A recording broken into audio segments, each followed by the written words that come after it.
Hey, it's Mike from Party 4 Crafts back again. I set out in this video series to answer the question, is the xTool S1 40 watt the best desktop laser available? And that's the question I'm going to answer in this video today.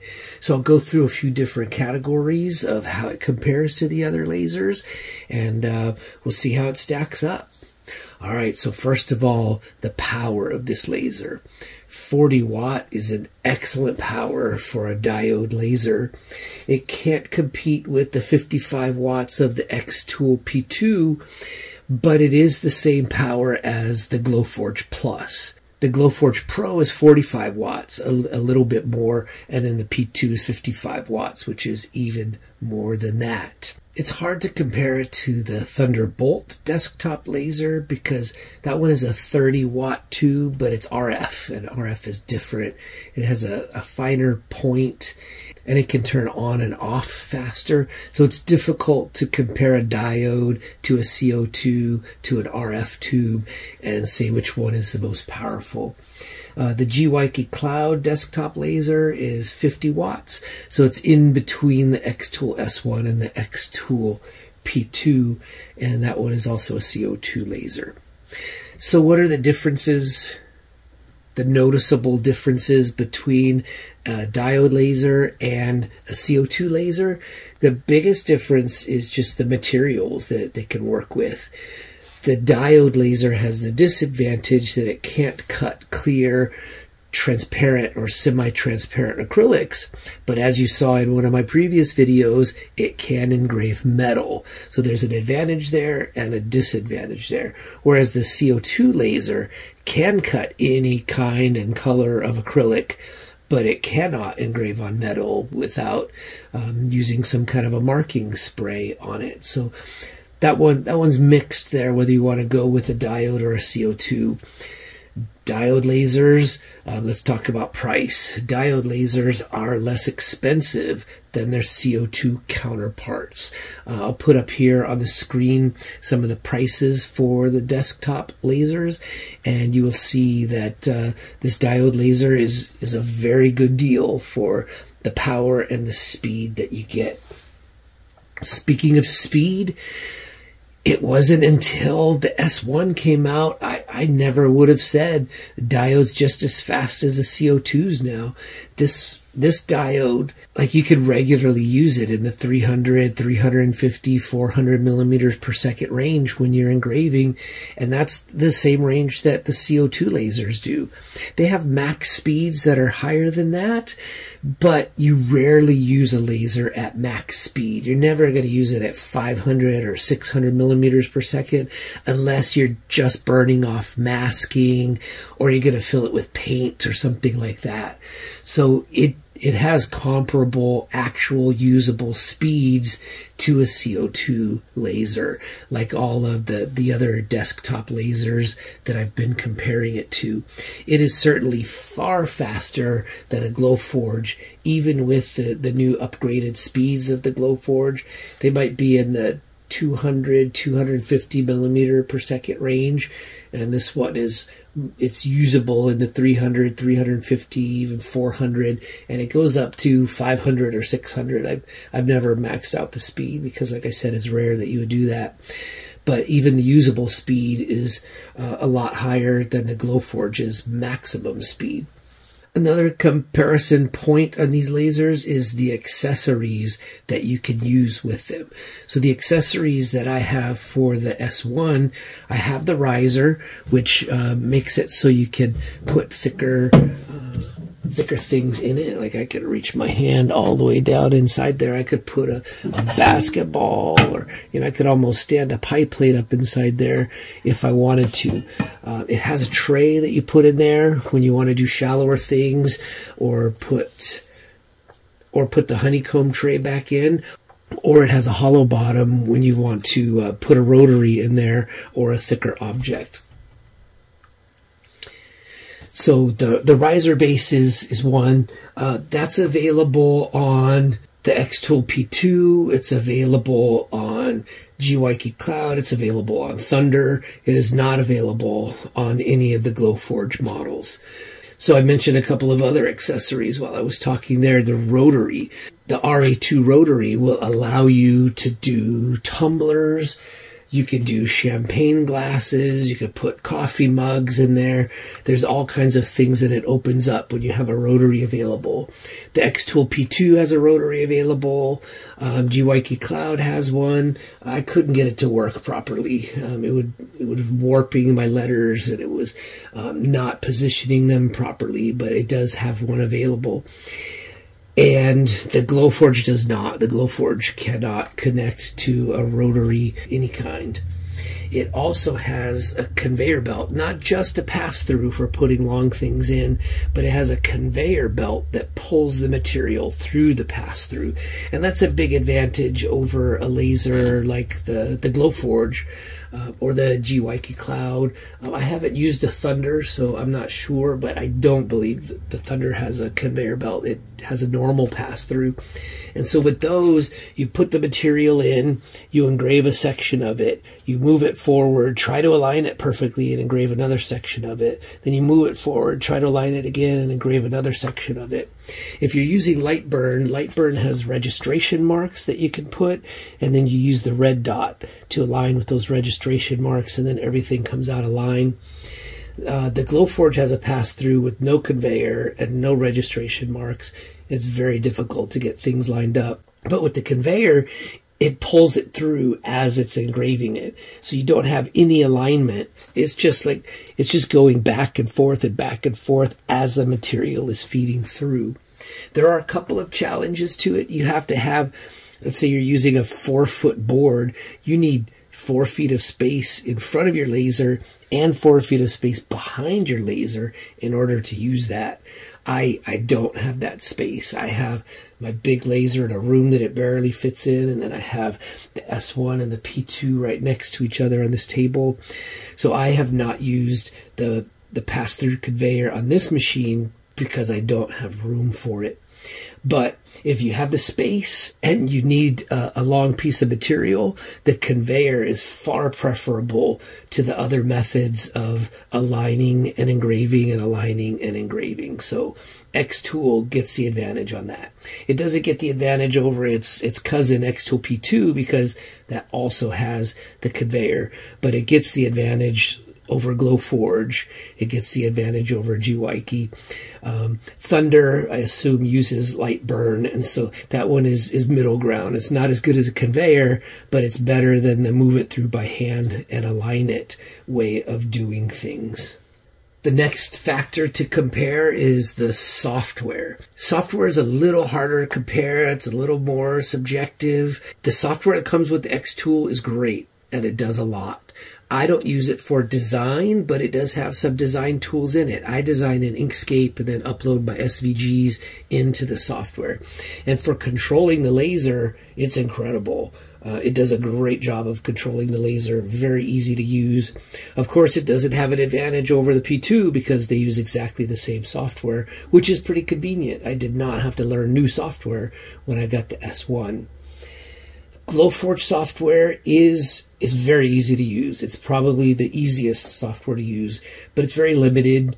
If you want to design in it, you have to pay $50 a month. Some people have an issue that it's connected to the internet. It's 2024. The internet rarely goes down unless you're in a very rural area. So that's not really a thing for me, but I understand it is for some people. So Lightburn is more capable than the xTool Creative Space software, but it's also a much bigger learning curve. So if you have another Lightburn laser already, it would be an easy transition to a Lightburn type of laser like a Thunder. But if you've never used Lightburn before, that's going to be a steep learning curve to figure that out.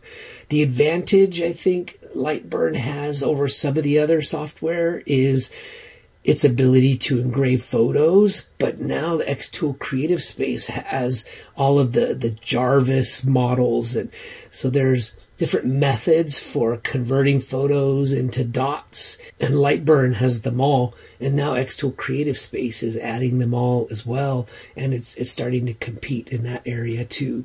So I can't say which software is the best. It depends what's important to you. Is it important that it be highly capable? Then Lightburn would be the best. Is it important to you that it's super easy to use? Then Glowforge and xTool are pretty close in that area. GYK software was terrible and completely unusable, so I won't even put them in a category. It was unusable, so I won't even rank the GYK cloud software. But xTool and Glowforge, very simple. xTool, more capable. I'll talk about some of the features that the software has that nobody else has that I think are really good in a moment.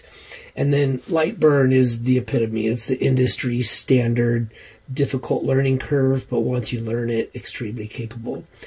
The xTool lasers are Lightburn compatible, but not everything will work in Lightburn. The close-up camera doesn't work. The curved surface engraving doesn't work in Lightburn.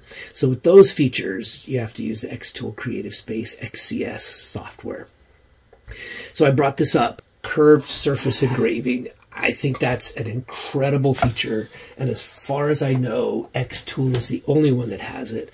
So if you have a curved dish like this, and you want to engrave something all the way over the hump and up the sides, let's say you wanted to put dandelions blowing in the wind across this, the xTool lasers will scan the surface, make a 3D map of it, and then as they're engraving, the head will go, ooh, ooh, ooh. You like my sound effects? Ooh.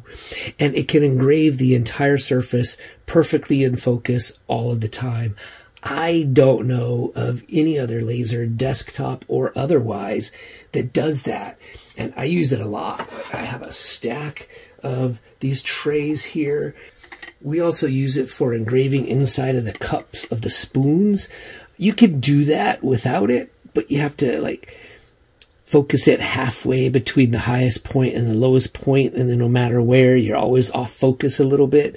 But with the xTool going up and down as it engraves this, it comes out perfectly focused the entire time. The image is not warped at all because of the curvature, and that's an amazing feature that no other laser besides the xTool family of lasers, the P2 has it as well, but no other laser outside of xTool that I'm aware of has that feature, and it works incredibly well. So that I think is an amazing feature, and we use that a lot. We do a lot of spoons at craft shows, and whether you're doing the front of the spoon or the back of the spoon, either way, it's a curved surface, and that feature works really well. As far as the precision of the lasers go, there's an unnoticeable difference. Diodes have a finer point to the laser, and they can do better engraves than a CO2 can. So a diode like the S1 would have an advantage in that range. But the opposite of that is the higher power you get, the bigger that dot gets. So a 40-watt diode should have a finer point than a 40-watt CO2, but a 5-watt diode would have a smaller point than a 40-watt diode. So if precision engraving is important to you, you can get the 10-watt or the 20-watt head for this xTool S1 and do those engraves with a finer dot. You just have to turn the percentage power up a little more. If you're at 20% on the 40-watt, then you would go 40% on the 20-watt. Like that, but you'd have a smaller point that way, and you could get finer details in your engraves. To me, this is something that people talk about. I can't see the difference. I can't see the difference between this diode head, 55-watt CO2 P2, or my 100-watt generic laser that I have in the garage. They all engrave with incredible detail, and I have no complaints about any of them. The size of the bed, let's compare the size of beds. The S1 is slightly bigger than the Glowforge work area. It's about the same. They're all, plus or minus an inch or two. What I've found, though, is because Glowforge launched the desktop laser movement, most people who sell materials sell them Glowforge size. So even though the beds are a little bigger on some of the other desktop lasers, if the material is usually Glowforge size, then you're stuck with that size anyhow. It is bigger. You can cut your own wood to the size of the xTool bed and get a couple more inches, each direction. If that's something that you can do and it's important to you, then that is an advantage. The xTool S1 does have a bigger work area than the Glowforge or the GYK Cloud. Okay, so let's get to the answer to that question. Is the xTool S1 the best desktop laser on the market? I'm going to answer a question with a question. What do you mean by best? If you want the most capabilities per dollar, this might be the best laser for you, the best desktop laser for you on the market. If you want the best overall speed and size and power and capability, then it's probably not. Its cousin, the xTool P2, is better if those are your criteria. If space is a concern for you, the shell is only a little bit bigger than the workspace and extended in the back. It doesn't have that giant glass tube with water flowing through it and water pumps and containers. If size is an issue for you, then this might be the laser for you. I would say 100% this is the best desktop diode laser on the market. The enclosure is incredible, the software is incredible, the riser base, the conveyor belt, the rotary, all of that. This is clearly the best desktop diode laser on the market. Is it the best desktop laser on the market? That depends on your definition and what's important to you. It is a very good laser. I was surprised. I did not ever expect to be saying the things that I'm saying about a diode laser. I never thought there would be a diode laser that could compete with a Glowforge or an xTool P2. This one, it competes. It really competes with those lasers. The P2 has an extra 15 watts of power and it can do clear acrylics. Other than that, this can do everything that the P2 can do, and for the price, that's incredible. If price is your limiting factor, then this should definitely be on your list of options.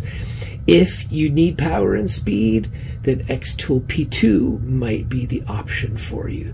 So while I cannot give a definitive yes or no answer to that question because I don't know what's important to you, I can tell you this is an excellent laser and it is clearly the best diode laser on the market. So while I cannot answer the question for everyone because everyone's priorities are different, I can confidently say this is the best desktop diode laser on the market. Whether it's the best desktop laser on the market or not depends on what's important to you. If power is important to you, then the xTool P2, its cousin, might be a better option. If clear acrylic is important to you, then the xTool P2 might be a better option. But if you can live without clear acrylics and engraving metal is important to you and price is important to you, then the xTool S1 40 watt might just be the best desktop laser on the market for you. So that's it today. xTool S1 40 watt is clearly the best diode desktop laser on the market and might just be the best desktop laser on the market for you. So let me know what questions you have down in the comments. Maybe I missed a feature that you're interested in. I can answer those down below. All right, I'll see you next time.